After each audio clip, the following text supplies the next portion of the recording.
Hi guys, இன்னைக்கு பவன் வேலன் குட்டி ஸ்டோரிஸில் என்ன ஸ்டோரி பார்க்க போகிறோம் தெரியுமா? அணிலுக்கு உதவிய குட்டி தும்பி. அணிலுக்கு குட்டி தும்பி என்ன உதவுச்சுன்னு பார்க்கலாமா? ஒரு பெரிய மாமரத்தில் சில்லு அப்படின்னு ஒரு குட்டி அணில் குட்டி இருந்துச்சான். அந்த அணில் குட்டிக்கு எல்லோரோடவும் ஜாலியாக விளையாடுறதுன்னா ரொம்ப பிடிக்குமா.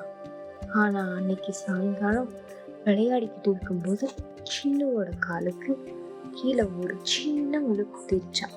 அதனால அதால நடக்கவே முடியலையா. ராத்திரியா விடுச்சு, காலை இருட்டவும் ஆரம்பிச்சது.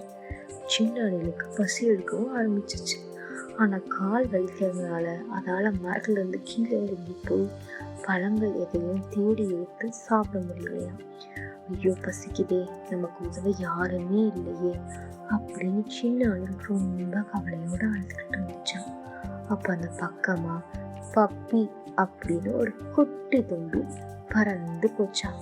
சின்ன அணில் அழுதுகிட்டு இருக்கிறத பார்த்த உடனே பப்பு தும்பிக்கு ரொம்ப பாவமா போயிடுச்சு. நம்ம எப்படியாவது இந்த அணிலுக்கு உதவி செய்யணும் அப்படின்னு அது நினைச்சது.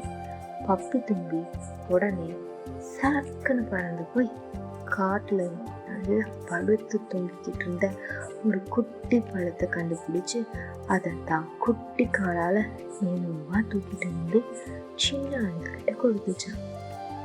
பசியோடு இருந்த சின்ன அணி அந்த பழத்தை சந்தோஷமா சாப்பிட்டு முடிச்சதும் அது மட்டும் இல்லாம பப்பி தும்பி மெதுவா சின்னவோட காலுக்கு பக்கத்துல போய் தான் சிறகுனால அந்த முள் இருந்த இடத்த மென்மையா வருடி கொடுத்து அதோட குட்டி குட்டி காலால அந்த முள்ளையும் எடுத்து விட்டுச்சான்.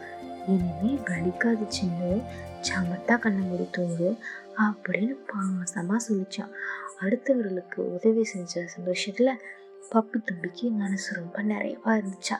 இதெல்லாம் நம்ம பவன்ல ஒரு குட்டி பையன் அதை பார்த்துட்டு இருந்து அந்த உதவி செஞ்ச அந்த நல்ல குட்டி தும்பி பப்பியையும் சமத்தா பழத்தை சாப்பிட்ட சின்ன அணிலையும் பார்த்து பாராட்டி அவங்களோட தலைமாட்டில் ஒரு அழகான மேஜிக் ஒளியை ஏற்றி வச்சானா. மற்றவங்களுக்கு உதவி செய்யணும் என்கிற அந்த நல்ல குணத்தோட மனநிறைவோட பப்பி தும்பியும் சின்ன அணிலுக்கு அந்த மாமரத்து பக்கத்துல படுத்துக்கிட்டே மெல்ல கண்ணை மூடி ரொம்ப நிம்மதியா தூங்கி போயிட்டாங்களாம். நம்மளும் இந்த உலகத்துல எல்லோருக்கும் முடிச்ச அளவுக்கு உதவி செய்யணும்.